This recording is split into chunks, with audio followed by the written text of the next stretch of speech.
There's a lot of energy in this, like the pre-podcast conversation. So it's like, let's hurry up and start so we can just keep going with where we were going.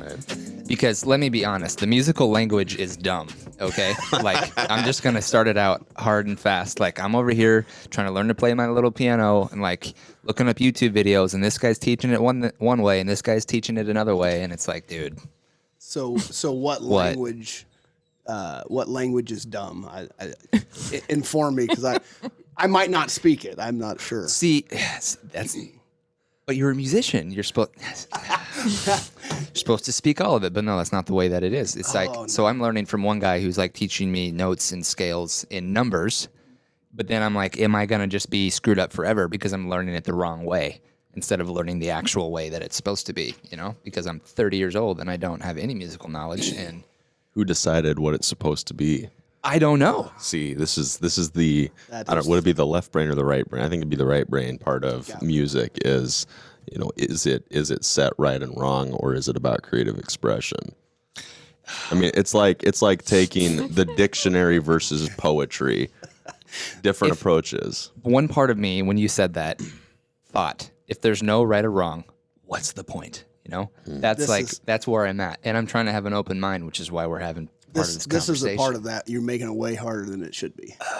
So, I had teaching students how to play. It's whatever works for you. Don't make it more difficult than it has to be.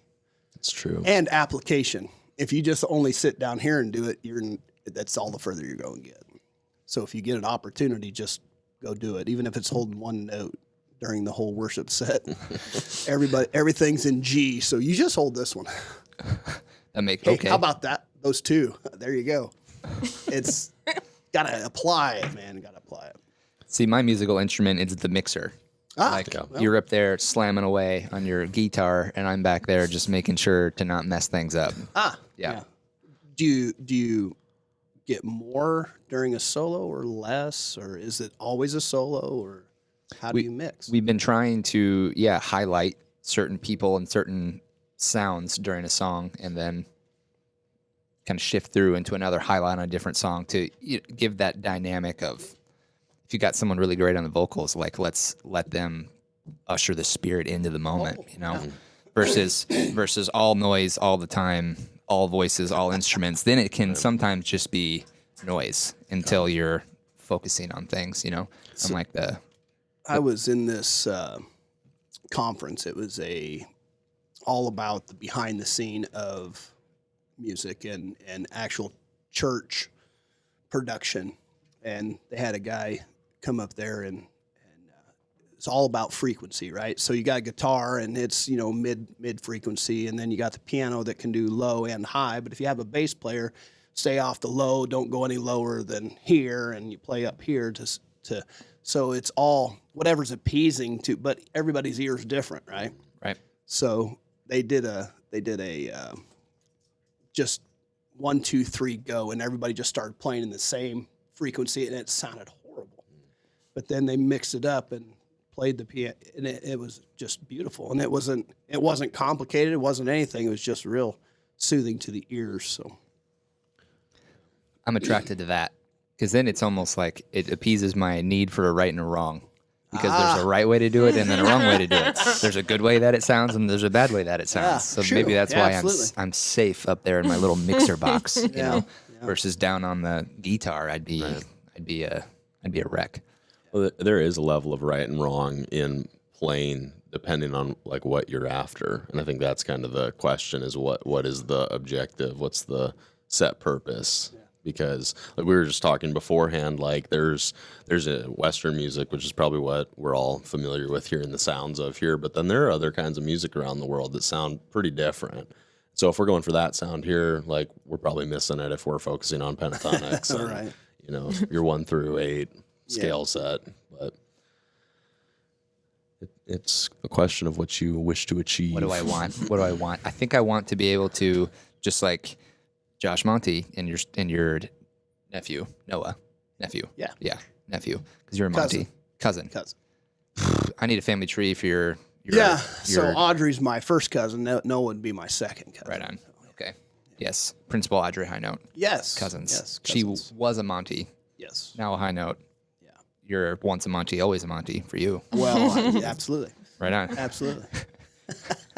Grew up in Cooper. Cooper, Iowa. Super Cooper. No, just Cooper. That came later for some promotional crap. Sorry, can I say crap on here? You can say whatever you want on the Unfiltered podcast. Yeah. Gotcha. Right on. You stuck around I for did. what you told us beforehand. I did till 2010, and I moved to Kansas City for a few years, and then came back. Why'd you come back? Just you get to a point where you feel, I think when I moved down there, it was a family issue. My youngest kids were down in Springfield, so it was a closer deal, and but it was just that we were just kind of there, and felt really coming back to family, to normal. I love all my family, and my mom and dad's always back here, and so we moved back, and still, the kids still lived in Springfield, so we just made a little longer commute. Sure. It's all right. It's all right. That's good. They were very glad that we did move back. This is home. This is home. Even though your kids they stayed where they are. Yeah. Yes, but you're here. But it was a good shift for everyone. Yeah. Yeah. Right on. Even though the proximity isn't there anymore. Right. Yeah. Right. Well, and Yeah. now, my daughter's in Ankeny, and my oldest daughter, and then Right on. my oldest son's still in Kansas City, and my younger son's in Arizona, and my youngest daughter's getting ready to graduate this year, so she'll be going also to Arizona ASU. So Got a lot going on there. lots going on. Always. Yeah. Always. Yeah. Greene County, I mean, even when you were in Kansas City, nothing in Kansas City replaced Greene County as home. No, and I think it's more over the homes, the people, and the what's familiar. Mm-hmm. What's familiar. Kansas City was none of that. What are the distinguishing characteristics that feel familiar here as opposed to other places like Kansas City? Oh, not having to be in traffic for 4 hours to go 30 miles. You get on their highway and go, and just knowing everybody waves at you. Everybody likes to conversate. It's just home. Corn and beans and animals. There's a quality of life here that can't be found anywhere else with that small town feel, like the no traffic. It's because it's like you have a small community, it's capable of things that a big community is not. And vice versa, a big community is capable of things a small community is not, but it's unique.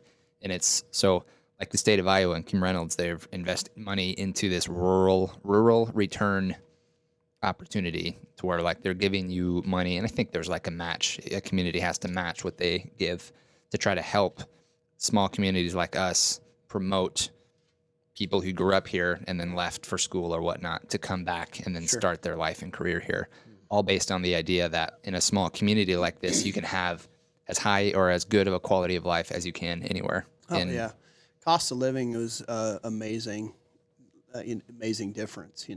2 or 3 times difference. Yeah. I mean, maybe, it was 2015 when I moved away, but rent was $1,500 for it was a 3-bedroom house, but the 5 years I was there, the amount of money that I spent in rent was just mind-boggling. Yeah, right. And everything else, the cost of living there is just astronomical. Have you ever seen those videos of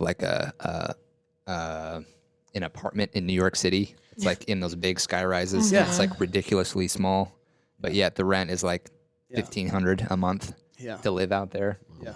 Yeah.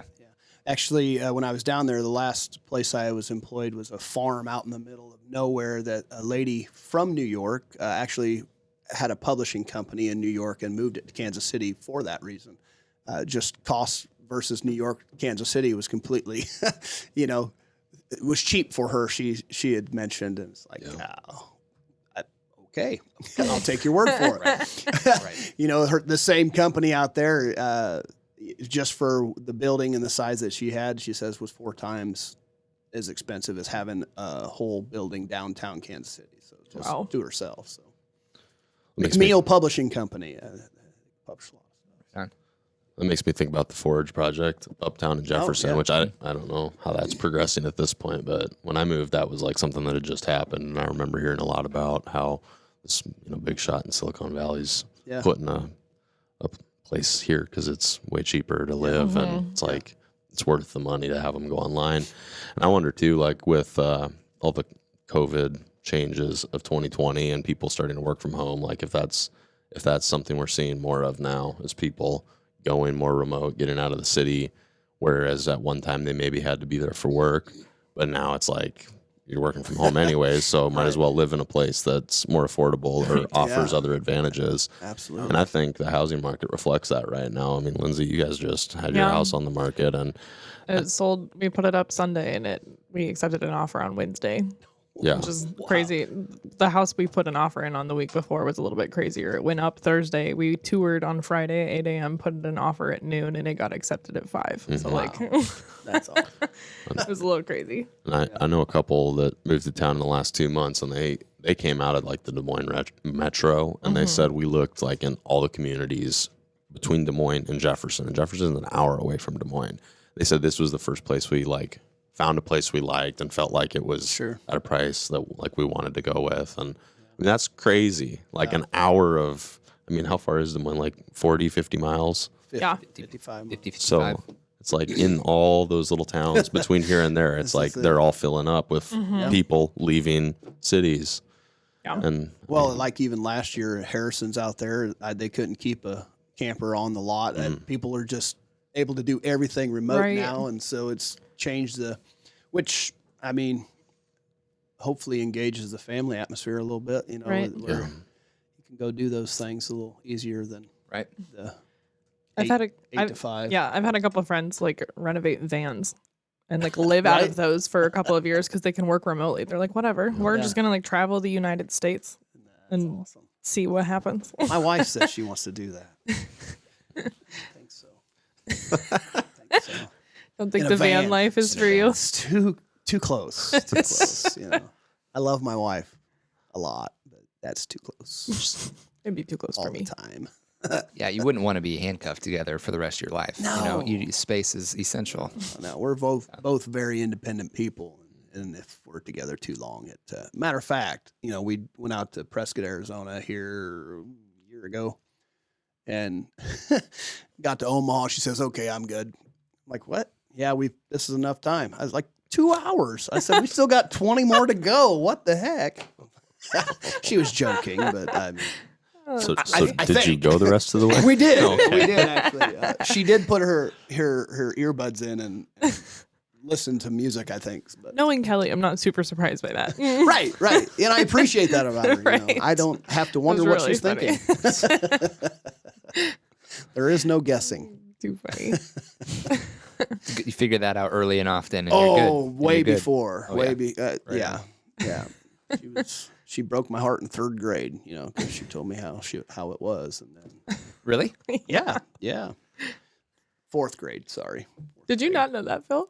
No. Oh, Yeah. okay. No. You guys 4th knew each other for like ever. Well, yeah, and then she moved away in 6th grade, and then we reconnected. MySpace. Yes. Yeah. I barely know what that is. That's amazing. Oh man. And then just kind of talked from that on. Right on. Yeah. And here you are. And the stars aligned. Right. I got the luckiest man ever. Boom. Good for you, man. I hope she's listening to this. We'll Serious we'll get her there. Send her the link. Yeah. Well, I just spent a lot of time with Kelly yesterday. Lindy and I did doing the lifestyle challenge, Oh yeah. Yeah. which was good. She told what she told me. She says we need to join. We could have won it as a couple. You could have packed on the pounds and then because you lose weight like nobody's business. I'm like, that's cheating.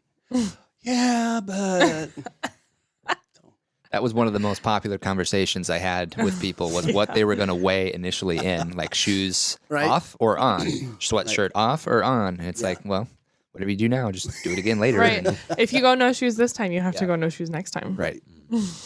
But yeah, it had a lot of people sign up. It sounds a lot of people. Yeah. 96. Wow. Whoa. Our goal was 50, so that was like blowing us out of the water That's awesome. in a good way. Yeah, like kind of the Midas touch. Is what I'm feeling. Anything you touch kind of works. Is that how it is? No, not necessarily. I mean, The, maybe the important stuff is that. I don't know where to go. I don't know where to go. The thing that has been fixated on my head is like that's trying to give me confidence for when I do these things that kind of put me out there, and there's risk for reputation and things like that. It's everything that you put your hand to will be blessed, not because of me, but because of what's right. I get it. So like when you say that, I have to like deflect because like no, I have no Midas touch on my own, and I'm rather floundering sometimes to try to figure out how to get from point A to point B. And instead of a straight line, it's usually like a thing. Yeah, absolutely. Eventually we land the plane, but whatever it takes to get there. I'm just talking like last year with the bell tower and the things they're lining up this year for bell. Not that it's a ton of work, obviously, and you can tell you pour your heart into it, and it's just exciting that you have that drive. That it gets me excited. It's like so. Gonna make me tear up, bro. Well, that's not my goal. Well, I have Kleenex. Part of the success of Bell Tower was you and your band lending your sound together, right? Yeah. The hometown hero is here. I don't know about that, but we just like to have a good time. Absolutely. And then you get to have a good time again. Yeah, Saturday night. Dirt Road Divide. So you're the man, you're the leading voice. No, I'm just kind of the backup voice. I do sing some, but Mr. Chancey, he's our front man. Right on. Yeah. Very good. Yeah, from Stewart, Iowa. Yeah. Stewart, Iowa. Stewart. That's a place that's on the map. Yeah. Right. Next to the interstate. Right. Yep. I know Stewart because they have a McDonald's there, and our track team would go there on the way to and fro places. Gotcha. So healthy So healthy. for sports. Those days. We said, yes, let's go compete after we eat The McDonald's. things that we didn't know that we know now. Right. Jeez. Right. Running after eating a Big Mac sounds like a nightmare. It was always after. Okay, that's good. The That's recovery. good. Yeah.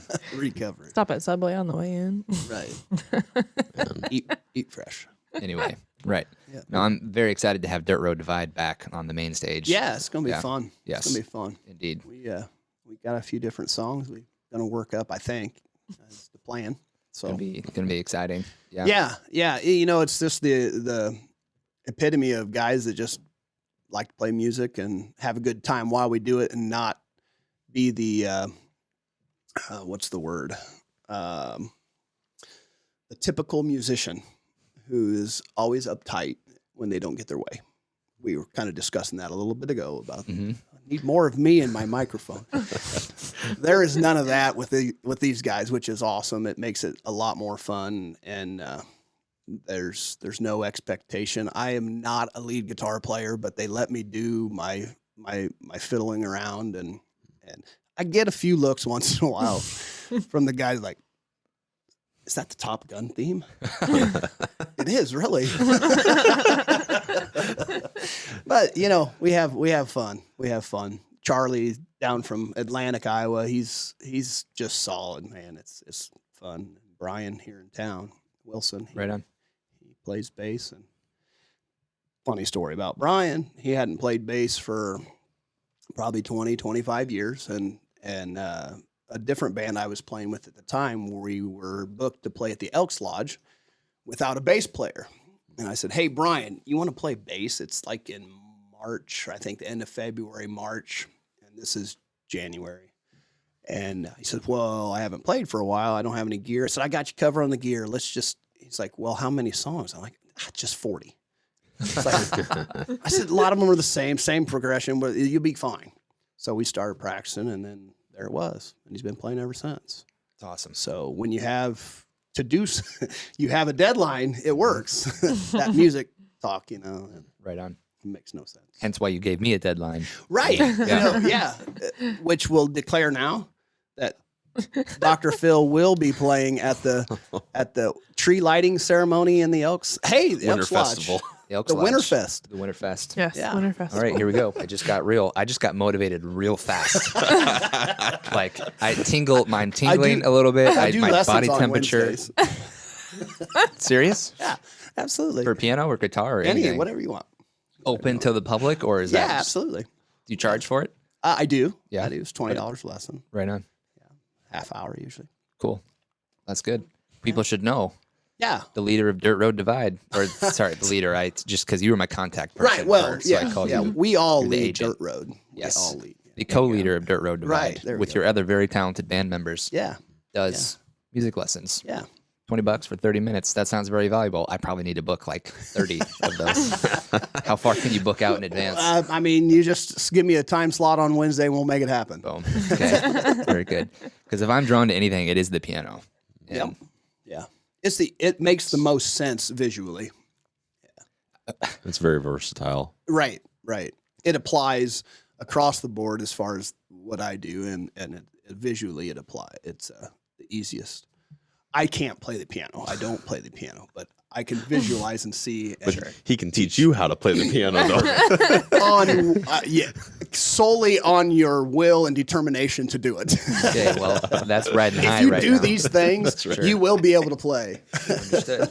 That gives me hope. Set you on the Gives me hope. course. Yeah. And then we pass you off to Pastor Tom High Note. He will take you to the next level. See, that's how this works. Yes. I get you started, and then you go to the next guy. So he's like the advanced course. Oh yes, absolutely. All right. Absolutely. You ever seen the movie Ratatouille? I have. You know, the motto in Ratatouille is anyone can cook. Yes. Is this the motto of music? Is anyone can play? Anyone can play. Like Yes. without exception, as long as you have the physical mobility So to move the way you need to move for an instrument. before I moved to Kansas City, I would have said no. But then when I moved, a good friend of mine down there did lessons, and he took an individual that was for the most part tone deaf from my ear, and ended up singing, and like it took about 2.5, 3 years, and was able to sing a few different songs and stayed on pitch. So I think so. The drive and willingness definitely has to be there. Sure. Through the years, 22 years now, been playing some type of music, and I learn by teaching. You know, that's if I need to teach someone, you got to learn how to do it first. Right. So, can you count to 4? Is one of the things Yes. that helps. Check. Perfect. That helps. If you can keep time, that's really beneficial. Right on. Yes. Yeah. You just thought of something. I did, and I don't know if I can say it. I think I've said it to you off microphone, but there's this joke by a pastor who talks about how white people can't keep beat. And he's in a church that's largely like 80% is non-white. Right. And so he'll notice as he's watching that white people Brother. don't Yes. don't clap on the right beat. Right. And so that 1 in 3. 1 in 3. Mm-hmm. Yeah. is wrong. Yeah. Unless it's Southern gospel, Then it's right. then it's right. Sometimes. Well, it depends what you're going for, though. Yeah. No. I had a teenager one time. So there is a right and wrong. Some. Depends on the song. I mean, Depends on the yeah, song. I would Which- agree with that. Okay. Tell me Which your goes back teenage- to I had a teenager when I was a youth pastor who came up to me, like there was this song playing, and he came up and he's like, "Hey, Pastor Isaac, like you can't keep time." I was like, "Oh, really?" He's like, "Yeah, you're counting off the beat," and I was like, "I'm counting the end of the third note." Like I told him exactly what I was doing, and then he's like, "Oh, yeah, I guess you're right." I'm just like, Yeah. just because it's not what you're doing doesn't Right. mean it's wrong. That's true. You're very right. Yeah. Your teenager face was on point. Let me tell you this though. We went to Nashville. I think we talked about that on a podcast recently. We did a vacation in Nashville, Yeah. and the last night we went to the Gran Ol Opry, which was incredible. Yeah. It was an amazing show, great experience. And during one of the performers, they like got the audience starting to clap. It was painful to like listen to the offbeat drop in tempo clapping. Sunday morning. And when the tambourine comes out in the audience, No. no, We stop all things and grab tambourine, throw it outside. can't allow that to go on. No. We will do exercises on Sunday mornings to learn how to clap, right? Like with the congregation, you Absolutely. will. Oh wow. Yeah. All right. Because not all the educate 'em. time. Yeah, exactly. Nice catch. That's amazing. That 1 and 3 on some songs works, but Yeah. on others not so much. And keeping that clap is When I was in chiropractic school in Minnesota, there's the church that we went to is called Grace Church in Eden Prairie. And I mean, there's like 3,000 people can fit into this. Big, very full. And the worship leader's like, stop everything. We're going to do a harmonization like right here Whoa. and put the audience through like a da da da da, Oh, yeah. and then a clapping thing too. And then he was like, much better. Go on. Like I'm pretty sure it was spontaneous, Yes. unplanned. He's like, Yes. no, listen, this can sound good, Yeah. but you people are messing this up. right. Please do not mess up my worship service. I worked so hard. I work so hard. So green light, apparently, next Right. time. If he's doing it in his church, this guy's doing it in his church. You and Miranda should just like get us all on the same page here. We So don't stop. like stop in the middle of the song, but like after it's been painful for a while, it's like, okay, guys, come on, let's 2 and 4. Here we go. 1, get the 2, clap 3, going. 4. Here you go. Right, just lay it right here, just like that.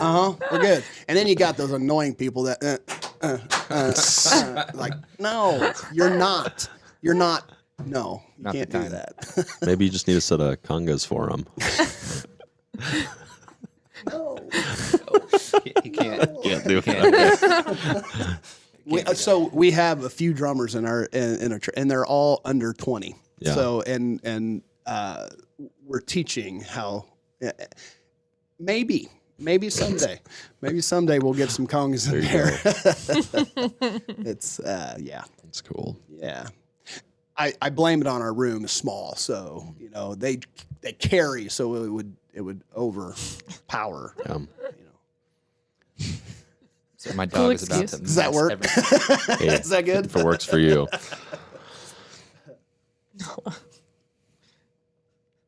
So I had a question while we were talking about the band and the compliment you paid Dr. Phil about his Midas touch on projects and everything, and even about just music in general. And like you mentioned about the Kansas City, you met somebody, right, who had taught someone who was like basically tone deaf how to Yeah. sing. And so all of that, I just thought about the fact that there's so much background work that goes into all of these things. Like for you to have a band, like I'm interested to know, what does it take for you guys to be able to get up and play a 40-song set list? And I know some, but what does it take to put on a annual event for the entire town? I mean, what does it take for you as a musician to get to the point where you feel like you could teach someone and give them instruction on music? How much back work is there to all of that never gets seen? So, well, for the musician part, like I said earlier, to teach someone, you got to kind of know where to go. Yeah. And I'm not the super accomplished guitar player or a piano player or vocalist or anything like that. But I believe that, if you have a desire and you want to do something, you got to figure out people. How do they learn the best? What's the best? And application's always been key for me, as far as if you're going to teach someone, they need to be able to apply what you're learning instead of just going home. Because very few people are going to just go home and practice what you showed them, right? They will, 5-10 minutes here. For drummers, I have this warm up that is 5 minutes on this, 5 minutes, 5 minutes. So they got 15 minutes, and I can't get them to do it like more than once a week. I can tell when you come back in that you didn't do it every day. So, just working with them in a process that will get them to be able to apply it in whatever their goal is. And usually for me, it's always been to be on a worship team, or as of late in the last 5 years to be in a band. Like with Brian. Brian knew the basics but hadn't applied them for a while. So let's just brush up on what you know, and here's what we do. Get together and spend time together. That's the biggest thing. And as far as the band goes, the guys I play with, they've all been in bands before. For me, this is the second like country band I've ever been in that we go out and do gigs or whatever. And that first set of songs that you play. It's a lot of it repeating chords and whatnot, but getting all those songs down to know enough to go out and be in front of people. It took a lot of time. It probably took, I don't know, it took me probably a month or so and playing for several hours a day to get those down and to go on. Now it's just, we know these songs. If we add a new song, because we live so far apart, we don't get together and practice for 4 hours a week or anything like that. Hey guys, learn this song. And when we get together, sometimes before the gig and hey, how well do we know it? And we'll hit it off and go. Is kind of how we do it now. Life's busy, right? So, application for everything. If you can apply what you're learning and soon, it usually sticks a lot better. Kind of reminds me of like when we had the Creviers on, and Caleb talked about the 1,000-hour approach. Like to become proficient at anything, you need to spend 1,000 hours doing it. Makes me think about similar. You add up weeks, months of 3 hours a day doing something, and quickly. Yeah, it adds up real fast. Which is because Caleb, he told me one time, because he rides unicycles and spins basketballs and does these insane tricks. Wow. And so he has mastered, he is unreal with his tricks in his... They were up at Bell Tower last year. Yes. Oh my gosh. Correct. Holy and he cow. Was, the one on the 10-foot unicycle. I mean, several. They 12 brothers and sisters, and they all can do insane tricks. But it's because they've all put in that time frame, He told me one time it was about 15 hours to be able to ride a unicycle. You should be able to get it. Wow. 15 hours. But he's talking about 1,000 hours of like proficiency, but I don't even think that was mastery. Mastery, isn't that more? Isn't it 10,000 hours for mastery, or is it? You got me. Right. It makes sense. So it's, and when you think of his aunt Tanya has pictures with Michael Jordan from the 80s and the 90s because she was doing halftime shows for the NBA. This woman, NBA arenas are calling her for their halftime show, and she's still doing the tricks and has continued to learn new things. And it's just like automatic. She can take a ball and spin it like around everywhere, and she's with her eyes closed, blindfolded, backwards, blind, deaf, and dumb. Doesn't matter. She'd still be able to do it. Right. Yeah. Right.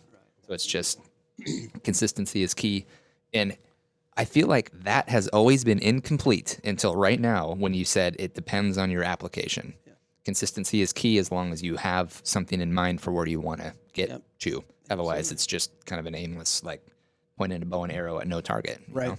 So I had a friend, he's a drummer, and some of the stuff that, some of the teaching style I learned was from him, and he would spend, and still today spends 2 hours a day on just the basics, sticking, rudiments, figuring out 2 hours a day.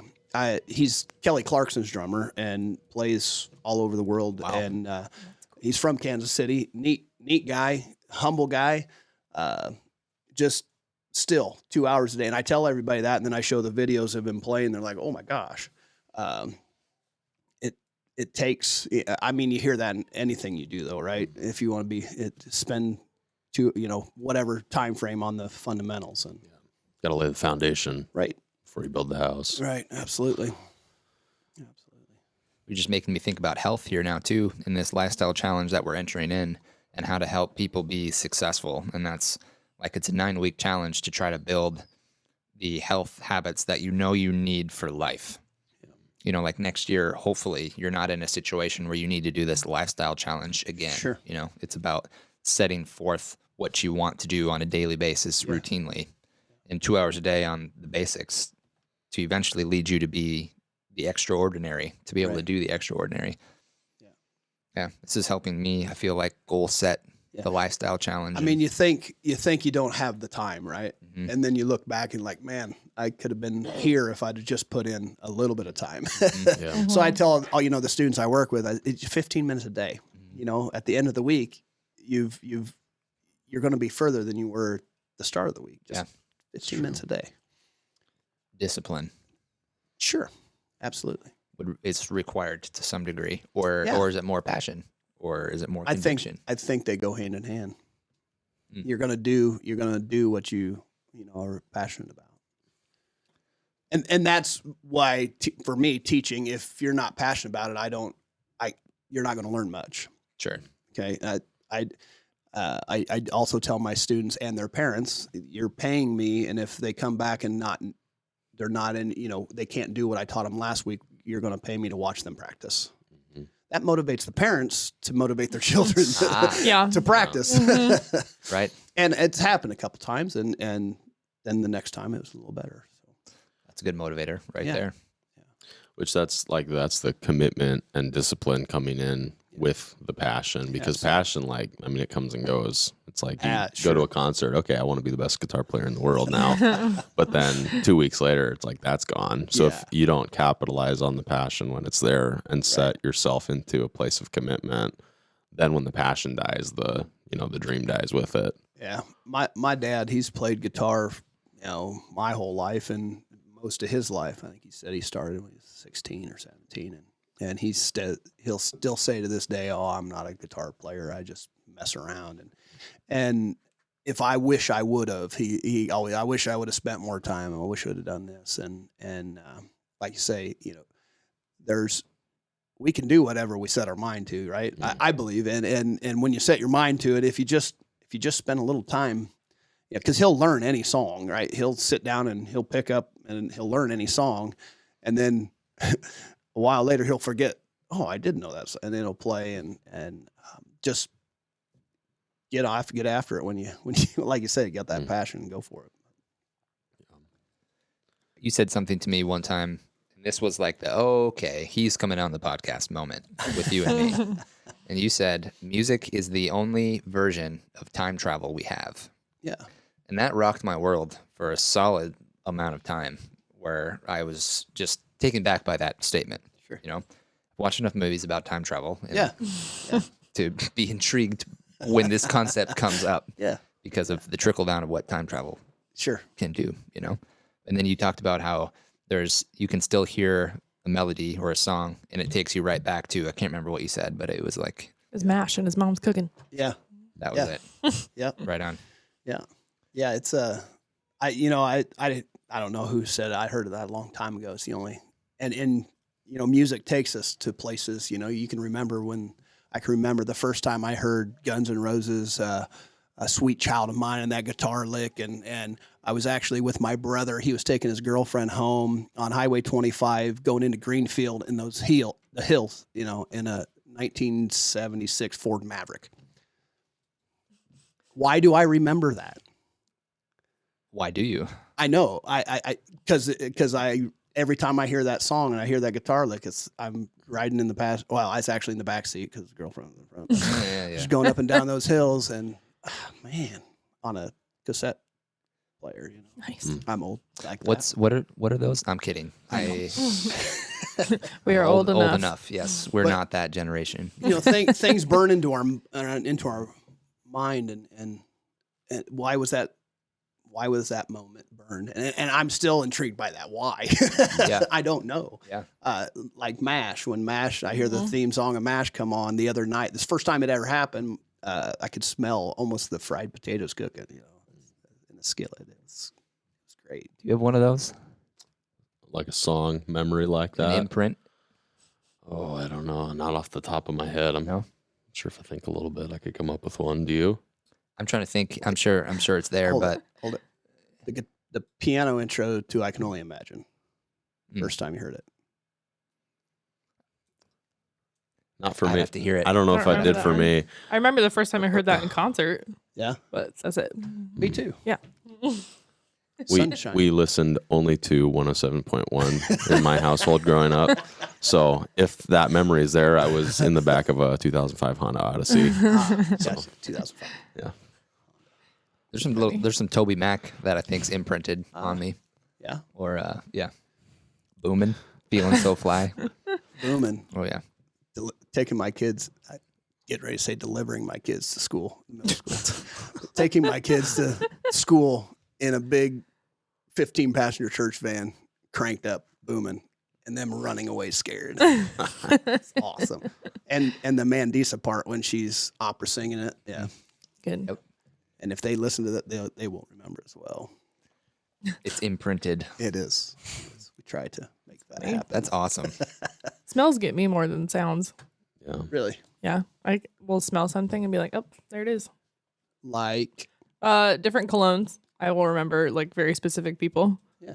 Or like colognes and perfumes and stuff, or like a candle scent will come on, and I'm like, that smells like grandma's house when she's cooking apple pie. Yeah. Like Lilacs. very specific. Yeah. Lilacs. Probably one of the best presents I ever got anyone was a candle. And it was like at Christmas when I had been in college and I hadn't been home for like 6 months. And so I came back and, I was like, I would have been 18 or 19 and wasn't real like aware of others at that point. And so I was like, oh, I probably need to get like gifts for other people here.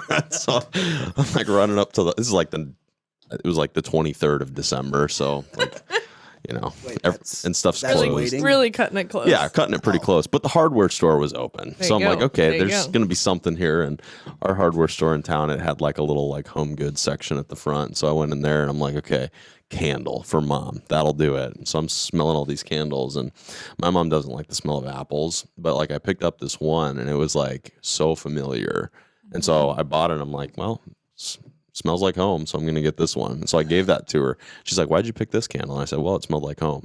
And it was like the candle she always bought when we were little, and she always burned at home. And so, Wow. I mean, it like made her cry and stuff. Yeah, And that's so cute. I was like, yes. So it's I'm scents like, for you. So I've got a gift that I'm going to buy every year for the next. Forever. I've since gone away from that candle, but yeah, Then in 5-10 years, you go back to it. maybe, and it's gonna yeah, have just meaning pull it again. out sometime. Yeah. Little treat. Always remember home. Yeah. Funny. Man.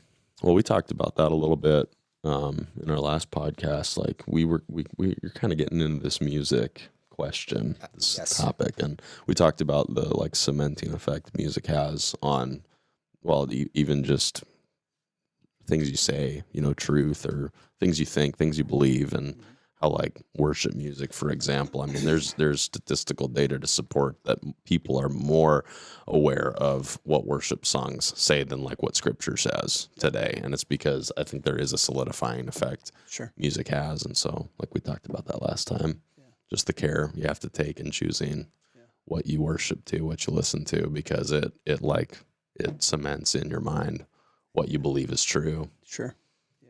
Yeah. There's a huge, rage on that right now as far as, what churches should or shouldn't sing and stuff like that. And, I didn't realize when I was growing up, of course, I grew up listening to Southern gospel music. I mean, that's all. And if I had my choice, I'd sing that all the time. It's just that. I love it. Give me an example of that. Southern gospel? Yeah. I mean, Gaithers, Bill and Gloria Gaither. Okay. Do you know who they are? I know the name, but I couldn't be like, Really? My You touched grandparents me, played those stuff all the time. Because he lives. so this is, I'm weak in Okay. musical frame. Okay. Like you say that and I'm like, yeah, I got nothing. Yeah. I got nothing running through there. Now, if you play it for me, I'll probably be like, I recognize that. I don't know who it was. I don't know when it was. I don't know where it came from. I don't know any of that. Like you would, because he lives, I can face tomorrow. Because he lives, all fear is gone. No, I'm impressed, first of all. But no, I'm sorry. Wow. I'm weak here. It's familiar, but not Serious. that familiar. Wow. Grandparents. Yeah. You know. Yeah. Yeah. Yeah. Like, my grandparents would know that. Yeah. Oh, absolutely. I grew up in a Baptist church though, so Yeah. some of that music was what Sure. they started playing when I was little. Right. Right. Wow. Yeah. I didn't realize that I was that wouldn't be something you would know. I thought everybody knew. Nah, just kidding. Anyone who's anyone would know. That's my folks saying that they went travel around different churches and stuff and sang and man, I love that and knowing a lot of the scripture I know is because of those songs because they were wrote through the truths of the gospel, the scriptures and we've gone through a phase, I'll call it a phase of the feelings, right? All about how I feel and how it starts out how I feel and then how God makes me feel and how it's warm and fuzzy at the end, sorry to be crude if it is for the the worship side of things, but that's kind of what. And I think we're seeing a turn in that going, and a lot of the lyrical greatness again. I feel is obviously turning back to scripture, and a lot of songs are going in that. Yeah, there is a lot of music out there. A lot of music out there that one is truth, and just I believe spirit led truth, and but there's a ton of not so much. So you're correct on that. Well, what stands the test of time seems to be that which is based on the truth and the scripture. Absolutely. And of course, what spirit inspired is going to align perfectly with that. Sure. Absolutely. Because they are perfectly in agreement. Yeah. Father, Son, and Spirit. Absolutely. The last, I don't know, it's been a month ago. So when I first got saved, there was in November of 99, just real quick, Days of Elijah, right? Wrote in 96. And that was sung all the time. You know that song? No. In 99, I was 3 years old. Right. Well, I know, but I mean, it has gone. So you guys would have fit in real perfect. So we did it at church here a month or so ago, and people were like, "Oh, I like that new song." I'm like, it's not new. Song. Sorry. Yeah. But, I'm feeling my age right now, actually. So it's sorry to do that to you. It's all good. It's all good. It's good. You're exactly right. The spirit and truth stand all tests in the time. Yeah. Can't we put that into like some rock music? Absolutely. And play that in church? Yeah. Like, why does it have to be kind of these slow, tender ballads? Why can't it kind of be a little more? Well, it's not all. I mean, there is. Oh, there's a lot of. There's a segment of music that is more upbeat. What's your flavor? What's your flavor of music you like to listen to? I feel like I use music to change the environment or the atmosphere. Like the lifestyle challenge and weighing in and having people come and check in. I was like, we have to have music. Yeah. There has to be something that sets the tone. Like there can't be silence here because that's dull and that's boring. And this has to be like motivation. Yes. This has to be inspiring. So we can't not have something going. And I feel like that's usually what I use music for. Or if I like need to focus, I'll go to like the top classical musics of all time. There's like a playlist on Apple that has 50 best classical music sort of a thing. Where does the Eastern sitar come in? Eastern sitar comes in. Andy Bernard, Christmas episode, season 5. That's instantly what I think of every time when he's sitting there annoying everybody with playing that one note sitar. We need to get one of those for this podcast studio. Is that what we need? We can keep it in the corner by the punching bag. I think so. Just keep it right on the middle of the table. And we don't have the knickknacks. This is true. We need more things here. Sitar would fit it. Rogan's got all the stuff, all his The knickknacks. sitar is the knick-knack. Right. Maybe We not. can plunk it Every once in a while. When, Doing. wow, that was really good. Ding, ding, ding. Yeah. Oh yes. Oh man. So I don't know where that sitar is going to place other than that. But What's your flavor? Definitely the Southern gospel country ish. Vince Gill is like, for me, one of my guitar hero icon. He's the tone he uses. It's a mid chimey tone that all of his solos are just that style. what's it do for you? Like it makes me stop and watch. It makes me take notice of. Even to the fact of my son built me a guitar, and I bought an amp that I think would give me that tone, and so I'm experiencing and playing with that a little bit, and that motivation. I want to do that, so I need to sound like I've always been the guy. Okay, so if I can't do it, I'm going to look good doing it. So I'm going to buy all the stuff that I need to at least attempt. I relate to that. That is also Phil. So hi, good to meet you. We're the same. Very good. And the failure is going to completely lie on me because I have everything to make it work. The motivation, I like watching him play. He's just very tasteful. He doesn't overplay. He's not it's humble. You know, he's not the front man, right? And I just character in general, kind of looking. Does it change your mood, or your? Yeah. Or like when are you listening to this? When are you putting this on for your ears? There really is no rhyme or reason for me. It's like anytime's a good time. Yeah. Anytime's a good time. So, you know, John Mayer, I like he's got a great style, and not necessarily the lyrics, but just the music in general. Is some of the things he comes up with is amazing. But I'll go from that to like old Paul Wilbur, like just there's no rhyme or reason. At home at night when the day is done and you're just kicking back, or in the car when All you're the going time. from all the time. Music's all the time. Just- I have usually a phrase will set off a song. Any phrase, I will bring a song. and then it's like, okay, gotta chase that rabbit down. Yeah. Yes. Yeah. Right Listen on. to it, sing it, whatever. Right on. When I walk into your office at the church, you usually don't have things going music wise. It's not like you hit the pause button real quick unless. Well, I do a lot. Do you know? A lot of the time I do, yeah. I just never caught you. Well, our doors are really loud, so I usually do shut it off when Oh. people come in, and then I just yell, hello, out my office door, and people find me. What's your flavor? Well, if we're talking about like worship style music, I like what I refer to as like the camp anthems. And so I'm talking like, Declaration. like early 2000s Hillsong is something that gets me fired up. Sure. Some of the stuff like Elevation has done in the last few years really gets me fired up. So the stuff that's just like big open strummed chords with like halftime to double time drum beats where they're mixing it up and the bass is just slamming. I mean, that's where it's at for me. Yeah. I want to be All able the to time. I want to just belt it. Yeah. Right. I mean, so a perfect worship set would be, you know, start out big and then end big.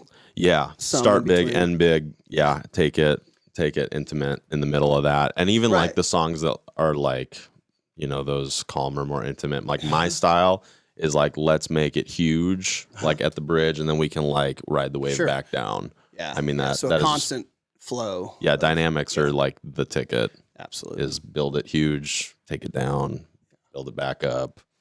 Yeah, like everybody drop out, don't do anything, have like one person playing like one little note and get it going again. Yeah, that gets me excited.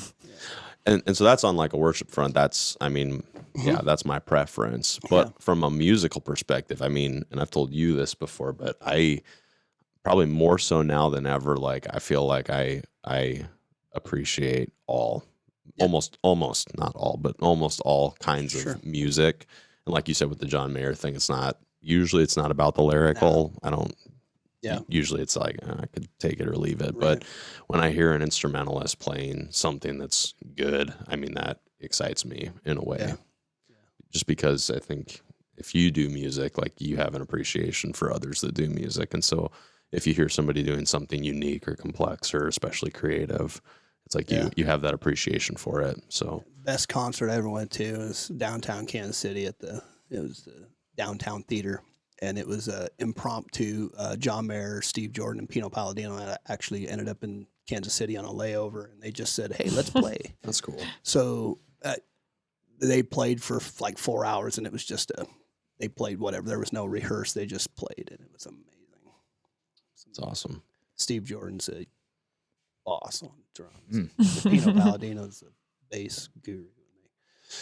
Just amazing. Yeah. Victor Wooten. I mean, have you ever heard Victor Wooten, bass player? That he made the statement. He says there are no wrong notes.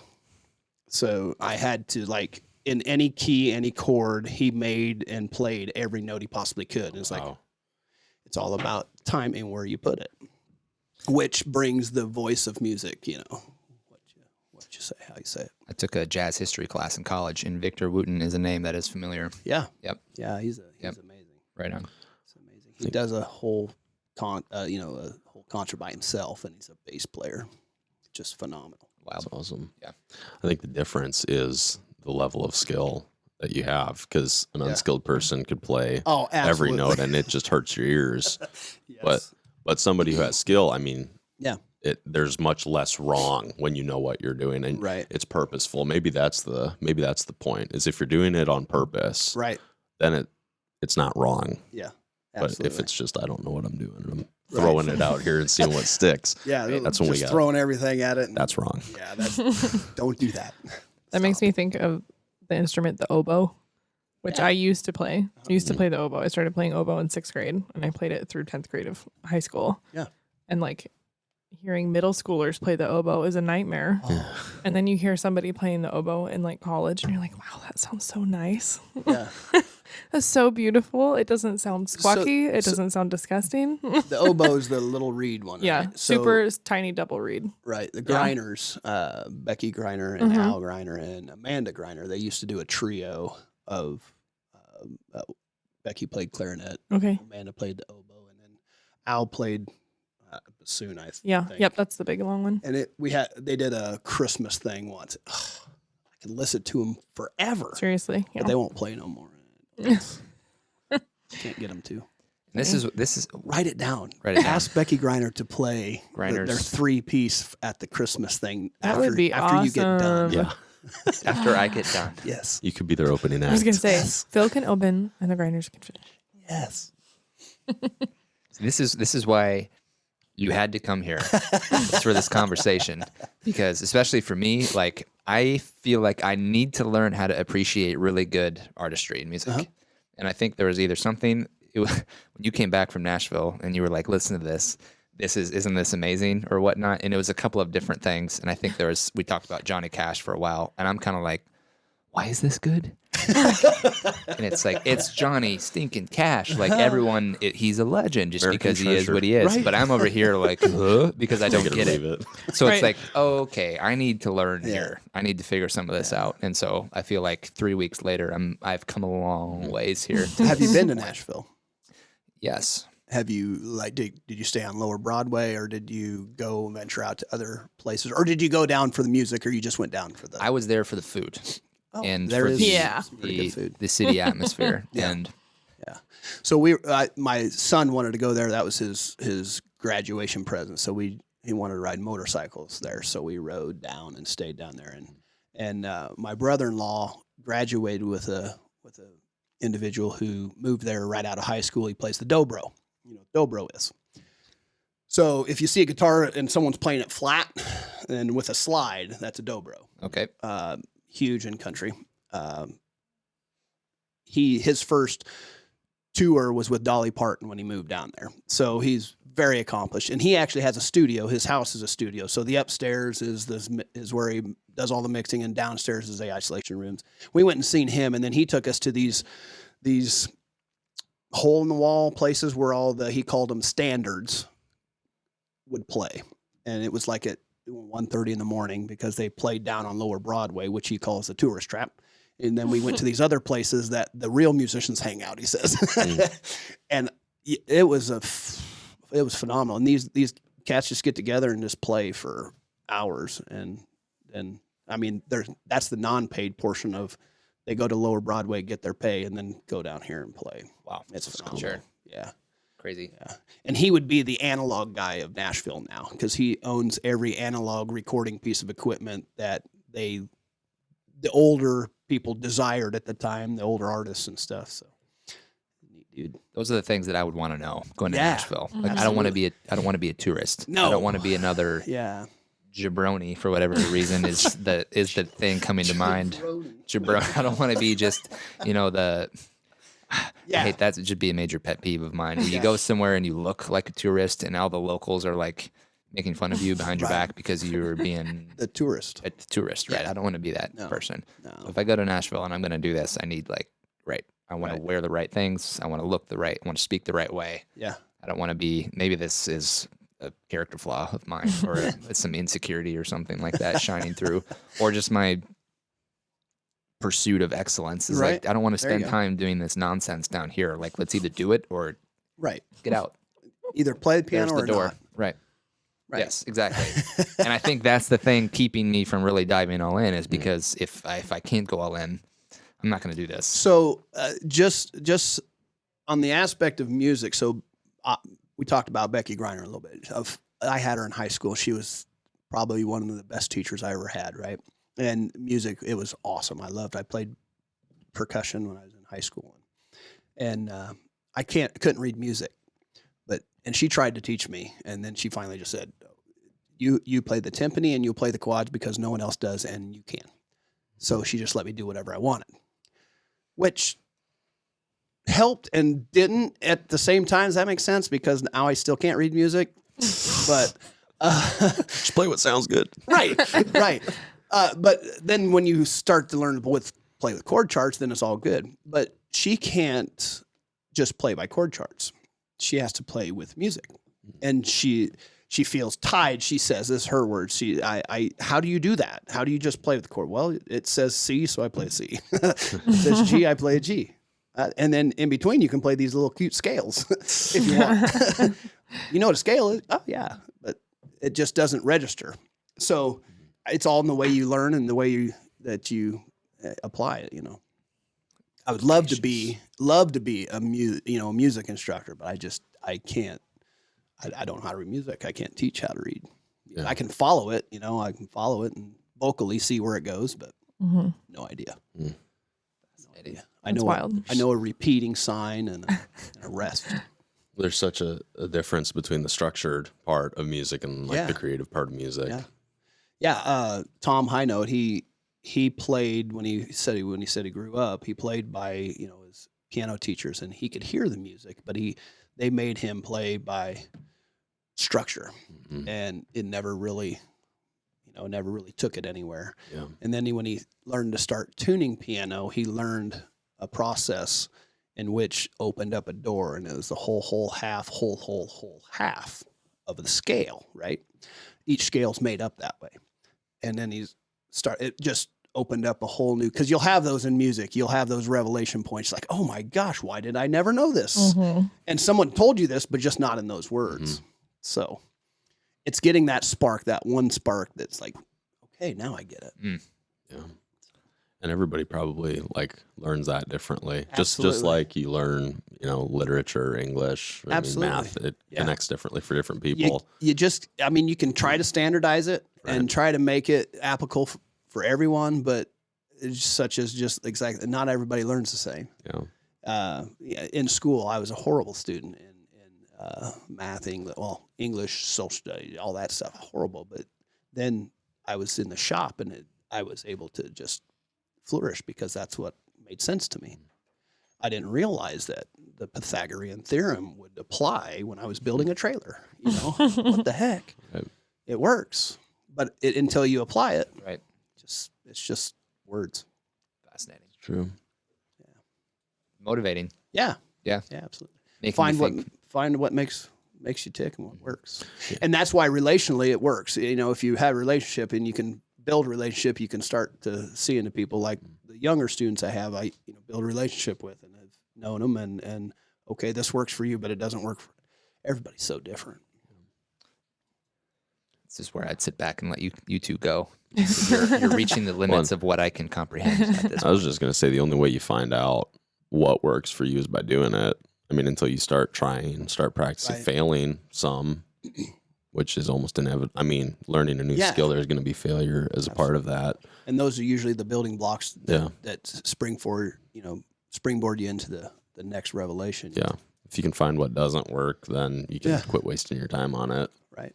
And Right. even stylistically, Sure. learning in different styles can help too. Because I think there are some people that go really well with a country style of playing, while others are, orchestral music is much more structured just by the very nature of it, because there's so many different things happening. But a country band, it probably is more of your let's just kind of throw it down. We've got our main chords we're sticking to, and beyond that, just play what sounds good. Right. Yeah, exactly. And that's kind of the story of my life. But it sounds good. But I think if you spend the time getting skilled in one of those arenas, I think you're able to start crossing over more into the other. Yeah.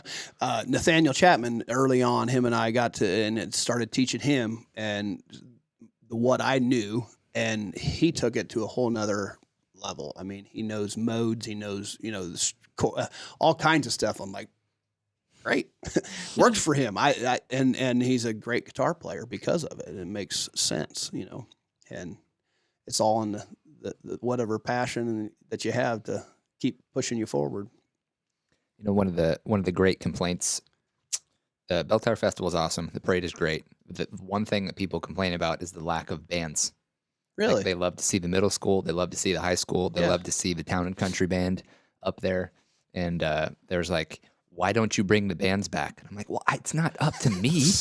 Like, I didn't tell them to go away, Right. But I'm just like flabbergasted at how many people want that in there, even if it's not like good music necessarily. Right. They want to see it. Sure. And I've been trying to run that in my brain. Like, how do I get that back in there? Because when school's out, students are kind of all over the place. Sure. And I don't know how they got kids to come back in the summer and coordinate a marching band through the festival. But yeah, I think Becky, she threatened us with something. She must have had a way. However, we did go longer in school than that too, and so we were maybe only out for a couple days. So then you just were all right back together again, right? Well, now I'm like, let's just get some musicians, throw them on a flatbed and an amp, and you just play throughout the parade. And isn't there? I mean, there's surely like surrounding communities that would maybe throw one in like a band, a marching band. Yeah, have you talked to the school and all? They were interested. Someone has. I know we've done it in years past, and it's been kind of like, yeah. We're not really doing that anymore, and I don't know if there's a marching band that plays at football halftime shows or anything like that anymore. I don't know if there even is a marching band right now, but I have to ask somebody who knows. Somebody knows out there. So yeah, absolutely. But it's essential, put a drum corps together. Bunch of drummers. Oh, can you? Those are always I'm cool. in. Yeah, You in? Isaac's in. I'm in. I'll find a few. An adult drum corps. Semi-adult. Semi-adult. Whoever will play. Right. And then we got to find drums. Maybe the school will let us borrow theirs. Right. Maybe. There you go. I can put some financial backing to this. I think it can be done. If you can put a drum tour together, I will back it with whatever. I'm game. Power Why not? I'm up influence for I it. have. Let's do it. Consider it done. Let's draw up a contract. Yeah. Let's get some signatures. Right now? I want this. I want want it this. now. Yes. Shoot. That's awesome. You know, I think this is the difference So- between so- Bell Tower being. My son that graduated, he's down in Missouri at their school. The marching band's huge, so they do competitions, right? And their drum corps is like 30 people. The band's That's like awesome. 300 plus, and it's amazing that all the stuff that goes in. And they start like in middle of July, start prepping for this, and just the quality. It's a whole nother level. It's really neat. That's what my high school marching band was like. Really, where'd you Yep. go to school? Cedar Rapids. Oh yeah, Yeah, Jefferson absolutely. High School in Cedar Rapids. Yeah. Was It was that, neat. was that way for us too in Yeah. Winterset? Yep. Our drum line won best in state in 3A Nice. class my senior year. Yeah. Which is It feels I'm good. Proud of that. Yeah. Just So Right, we whenever practiced we'd all met- summer. Yeah, and when we'd like make it at like the big state competitions for 4A and we'd like get first or second place, it was like, Yeah, right. Band's a sport. It felt like it. We were at sweating. times. Yeah, Absolutely. we were sweating every time. Yeah. I played with a guy who actually went on to play at Iowa State on their Nice. quad line. Yeah. So he was So cool. so good. Snare and drum or- devoted. Yeah. I played snare for 2 years and quads for 2 years. And then, just They don't call them quads anymore. I was informed. They play tenors. Tenors. Yeah, I Yeah, think that's the what they called them tenors. for us too. Yeah. Whatever. There's 4 main drums on it. That's Ours right. actually had 6. My senior year, they got a new set. No that way. had, They it put had the 2 mini ones. Oh yeah, I'd have got lost. I went. that was fun. That's funny. And one year they added like a wood block. And, Yeah, so you and- could. Yeah, there was a wood block. I think that's what the tenors had, and then the snares had a cowbell that year.